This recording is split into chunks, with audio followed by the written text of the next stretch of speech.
My name is Max. I'm 23 years old, born and raised in the beautiful city of Denver, Colorado. I graduated from Colorado State University in the degree of business management. Pretty much just here trying to entertain, make people smile, laugh. I'm very appreciative of the opportunity. I would love to become a model because I think I have the aptitude for it. I think I have the talent. Not only that, but I think I'm fairly blessed with what God has given me and able to be successful at this medium of entertainment. Not only that, but I want to bring something that I'm good at into the world, different light. I think a bunch of different facets and different backgrounds that I can bring with me just through my upbringing and my education into this world, so we can not only really make a difference, but I can also bring a lot of the love that I have for people back here at home on an amazing journey with me. Man, what makes me different than the most average model at 23 years old? Well, I think number one, a lot of the people who've been doing this for a while started as kids. I didn't have that opportunity. Where I've come from and the things that I've grown up and been privy to hasn't always been a situation where I feel like I was put into a position where I could use the talents that now I'll hopefully be able to shine a light on. But through that as well, that does come my diverse background, growing up with so many different types of people and cultures and understandings and upbringings. I think I have something that not every entertainer can bring to this medium and this situation. I think that as well, with my education coupled with the talents that I have a fresh face. Not only that, I have a positive attitude, and I'm just really excited to get started. My talents. I guess to start, I've been playing piano for 15 plus years actually, so I'm probably pretty decent at that right now. I do stand-up spoken word poetry. I love competing in that as well, just going out on any night, being able to share with other people. I love making people laugh. I've actually grown up not only on the urban side of things, but as well in the agricultural side of things, so I can actually raise your animals, tell you all about them, and grow your crops too. I love to teach. That's another big thing. I love to help the community, especially kids. I want to see them shine. I think they're so passionate. I want to be able to give them some of the opportunities that I wasn't afforded. So I love doing that. And then as well, just speaking. I think I have the aptitude for leadership, and as well being a public figure that people can look up to, have a great time with, get to know, and I think that's why I have something to bring. Those are my talents. All right.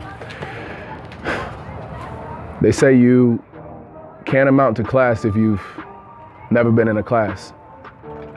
The world tells us no heart is needed, but we need A's and B's to pass. See, the reality of the dire situation is it's a business to keep the poor poor and the rich rich. See, we get about half a product to a dollar value. So imagine having the system try to reroute you as you're put in a situation where you have to shop at the dollar store just to get the basics to keep your life up to score. But seeing as you're so poor, the dollar should be well spent.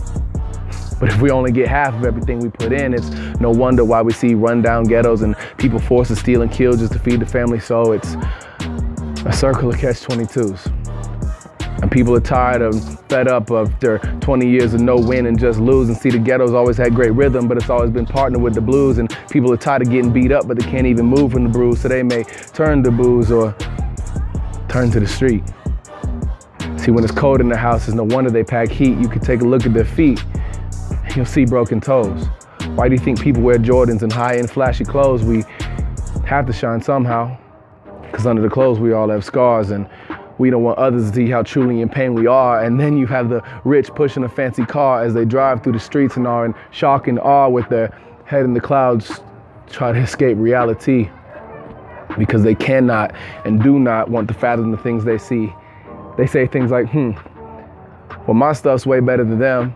Why can't they get a job and grow up and be a man? But see, what they don't understand is they're a part of the problem, not solution. The words of hate only add to mass confusion and pollution that fill their hearts and misuse and abusing. Their thoughts only dig a deeper hole for us to lose in. And meanwhile, they tell us to reach for all the stars.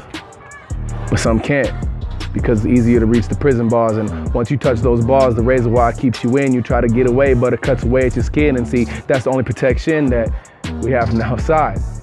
And we don't want the outside in. So we choose to stay inside the locked doors of the prison, and the true realization that people will find is hell is where we live, and ignorance keeps us confined. See, we can physically see farther than the blind, but the blind can feel farther than most of us combined, because it's actually us who are blind and numb to see the reality that we will never be any better unless we come together, stop judging our skin color, and start judging our character under the stormy weather is where we've been shoved away. And there's no umbrella for the poor, so I guess we're getting wet today, and no, it's not okay. Just because we can adapt.